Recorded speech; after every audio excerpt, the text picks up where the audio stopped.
agama ni, manusia ini, bila nak kembali pada Allah, dia kembali dengan keikhlasan dia pada Allah. Orang yang berceramah seperti saya bukan bererti telah kembali pada Allah. Orang yang duduk mendengar seperti yang tuan-tuan duduk di bawah yang mendengar saya, belum tentu baru belajar ingin kembali pada Allah. Mungkin tuan-tuan telah kembali kepada Allah sebelum pun saya naik ke pentas ni berceramah, dan saya belum pun kembali pada Allah. Kerana hanya Allah yang tahu siapa yang kembali kepadanya. Dia Maha mengetahui. Pretend to be, untuk berlagak agama, ramai orang boleh berlagak agama. Sebab itu, di dalam merebut dunia ini, kedekatan pada dunia ini tak adil. Nak dekat tak boleh dah, pasal menteri tu dekat dengan dia, kita nak rapat dengan dia tak boleh.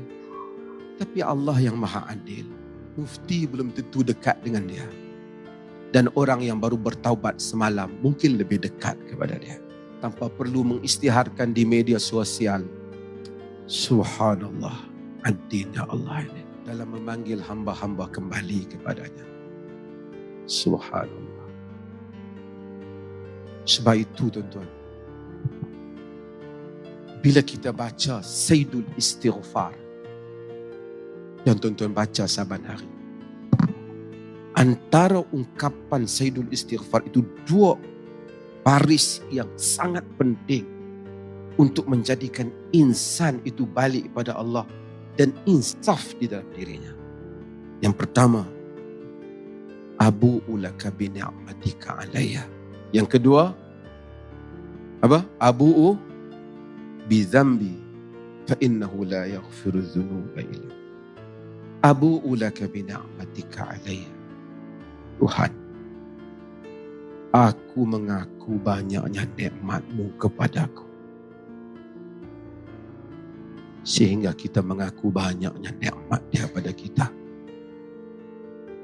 Imbangan pada itu, abu'u bi dzambi, aku mengaku dosa.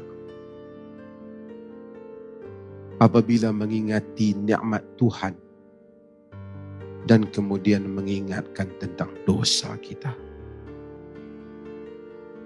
insan akan bangun tengah malam dengan rasa yang sangat bersalah di hadapan Tuhan, dan memakan setiap hari rezeki dengan satu sudut dalam perasaannya, bersalahnya aku di hadapan Tuhan.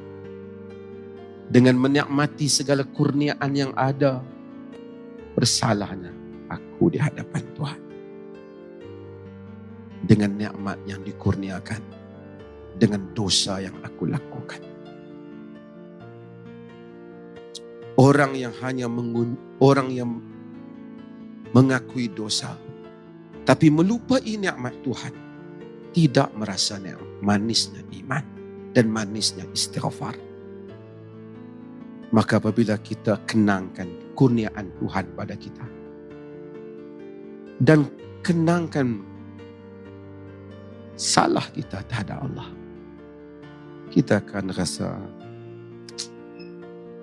kehidupan yang diberikan pada kita